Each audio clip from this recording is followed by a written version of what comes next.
Welcome back to the Deep Dive. We're continuing our exploration of the OEIS, and today we're going to be focusing on a sequence that's particularly interesting, I think, for number theory students out there. Oh, yeah, definitely. It's A00019. Okay, yeah. A00119. So what's interesting about this sequence is that it basically describes the number of ways that you can represent a given number as a sum of distinct Fibonacci numbers. So we're kind of looking at a specific type of partition then. Exactly, yeah. So instead of just using any integers in your partition, you're limited to only using Fibonacci numbers as your building blocks. So that means we're using 1 and 1 and 2 and 3 and 5 and so on. Yeah, and it's important to note that that 1 is considered a distinct Fibonacci number in this context, just as it says in the OEIS entry. Right. So like if we were trying to figure out how many ways to represent the number 5 using this rule, what would that look like? Okay, well, so 5 itself is a Fibonacci number, so that's one way. Yeah. But we can also represent it as 2 plus 3, both of which are also Fibonacci numbers. So according to the sequence, there are 2 distinct ways to represent the number 5. Okay, makes sense.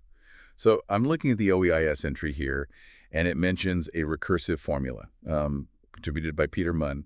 It says that A of 0 equals 1, and for n greater than or equal to 1, A of n equals A0000119 of n plus A0000119 of n minus 1.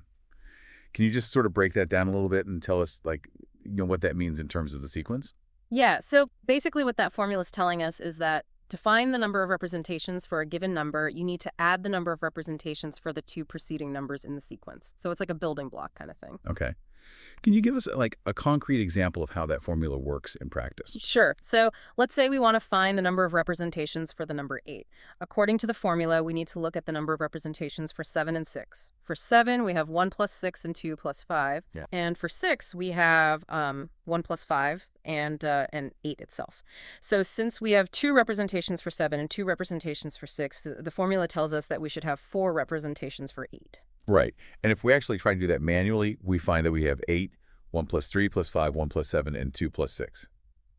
Interesting. So there's this kind of recursive aspect to the sequence, but I'm also noticing it looks like there might be some patterns that kind of repeat, but they're not exact repetitions. Is that what's referred to as quasi-periodicity in the comments? Exactly. Yeah. The quasi-periodicity of the sequence is, it's actually one of the more fascinating aspects of it, I think. Mm-hmm. And it stems from this inherent connection to both the Fibonacci number themselves and the golden ratio.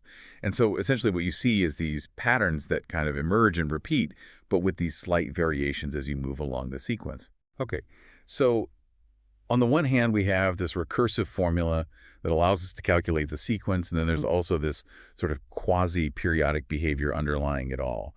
Is there a way to sort of reconcile those two ideas? Yeah. Well, that's where computational tools can be really valuable.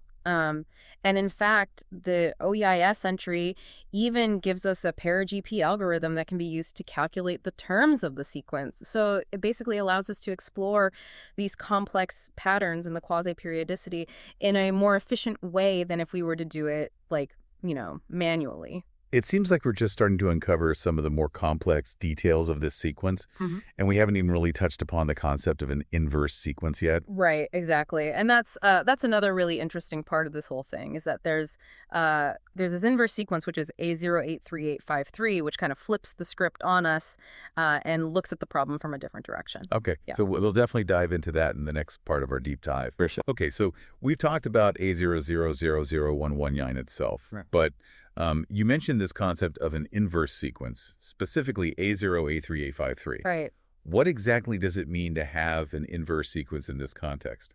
Well, it's kind of cool. So while A0000119 tells us how many ways we can break down a number into these, distinct Fibonacci parts, A0083853 kind of helps us understand, what's the smallest number that can be represented in that many ways? So if A0000119 gives us the number of representations for a given number, Yeah. A0838853 is telling us the smallest number that achieves a specific number of representations. Exactly. Yeah. It gives us a different kind of perspective on the same underlying structure. Imagine you're building with those Fibonacci blocks again. Okay. A00119 tells you how many different structures you can build with a certain number of blocks. Right. Whereas A08353 tells you the smallest number of blocks that you need to create, like a specific number of distinct structures. That's a really helpful analogy. It kind of highlights how, like, they're interconnected, but they're giving us different types of information. Yeah, exactly.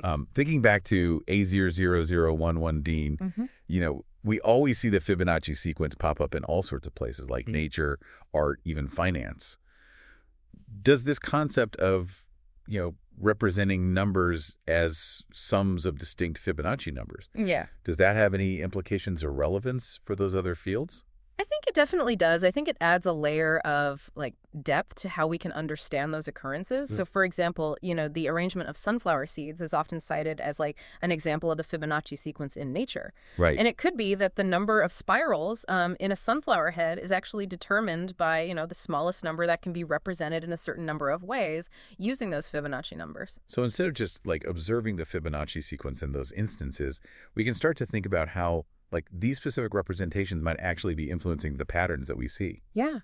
Interesting. Okay. Yeah. It opens up new avenues for like exploration. Exactly, yeah. And I mean, like, even in things like cryptography, Right. where the security of certain encryption methods relies on, like, the difficulty of factoring large numbers, right? Understanding the properties of, these distinct Fibonacci representations could potentially lead to, like, new insights into factoring algorithms or even, like, inspire novel encryption techniques. Who knows? So it sounds like this seemingly abstract mathematical concept could actually have some very real-world applications. Potentially, yeah. And we keep coming back to the OEIS, right? Like this is a prime example of how valuable it is. Exactly. I remember Stockmeyer's observation about the maximum value within each quasi-period of A00119, like how it increases by a Fibonacci number. Yeah. That's documented in another OEIS entry, A0966748. It's just like this web of interconnected information all within the OEIS. It really is. For our number theory students listening, Yeah. this is just like a perfect example of how like exploring one concept can lead you to this whole network of interconnected ideas. Yeah, and that's one of the beauties of the OEIS, like you can start with one entry and just kind of follow these rabbit holes and see where they lead you. It seems like we're really only scratching the surface here of what we can learn from A00119 and the sequences related to it. I think so. Yeah. And it's exciting because there's still so much we don't know. Right, exactly. Like, are there hidden structures? Yes. Or symmetries? I mean, we can only speculate at this point. Yeah, and that's the beauty of it, right? Yeah. It's the joy of mathematical exploration, right? Like every discovery just leads to more questions. Exactly. More insights to be gained. And I think, this deep dive is really just a starting point, Yeah. It's definitely given us a lot to think about. Well, I think it's time for us to move on to the final part of our deep dive. Okay. Where we can really grapple with some of these unanswered questions. Sounds good. We've really gone deep, haven't we? I mean, like we've explored A00119 from the basics to inverse sequences and even potential applications in different fields. But as we sort of touched on earlier, there's still a lot more to learn. Where do we go from here? Yeah. Like, what are some of the big unanswered questions that are out there, the things that researchers are still trying to grapple with when it comes to these Fibonacci representations? Well, the quasi-periodicity, we've talked about it a lot. It's really fascinating, those recurring patterns with variations, but we still haven't quite figured out how to predict them, with like complete accuracy. And some mathematicians think there might be a deeper structure underneath it all, something maybe even geometric, that's governing these patterns, but it's really tough to pin down. It's almost like there's this sense of mystery still, right? Even though it's a fairly straightforward concept, adding these Fibonacci numbers, it's like there's this underlying complexity that we're still trying to understand. Are there any like specific areas of research that you think are particularly promising? Like where do we focus our attention to try to unlock these secrets? That's a good question.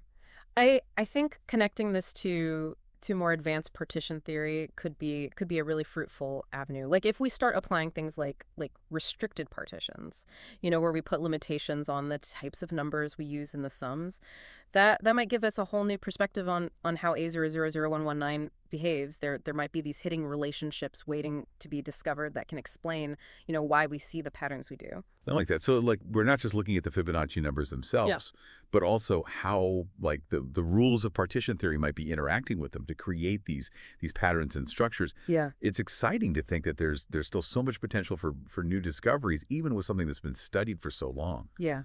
What advice would you give to our number theory students who are out there listening who maybe want to get involved in this research? Like, where would you point them? Oh, the OEIS itself is an incredible starting point. I mean, just immerse yourself in the entry for A00111. Follow the cross references, really dive deep into the comments and the research papers that are linked. And don't be afraid to ask your own questions, explore the tangents that really interest you because you never know where they might lead. It's all about like fostering that curiosity and then letting it take you where it may. Yeah. And this deep dive has definitely been a testament to that, right? We started with something that seemed pretty simple, and it's led us to this whole web of mathematical connections. Absolutely. And you don't have to be a seasoned mathematician to make a contribution to this.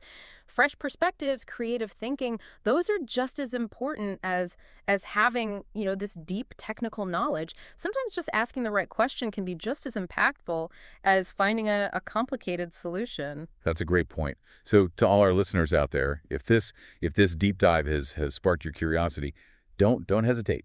Jump in. Start exploring. Who knows? You might be the one to uncover the next big breakthrough in understanding these Fibonacci representations. It really is a field that's ripe for discovery, and the OEIS is a fantastic guide. Well, thank you for joining us on this journey through the world of A000119. We hope you've enjoyed this deep dive and that it's inspired you to continue exploring the intricate and beautiful world of number theory. Until next time, keep those mathematical minds curious and engaged.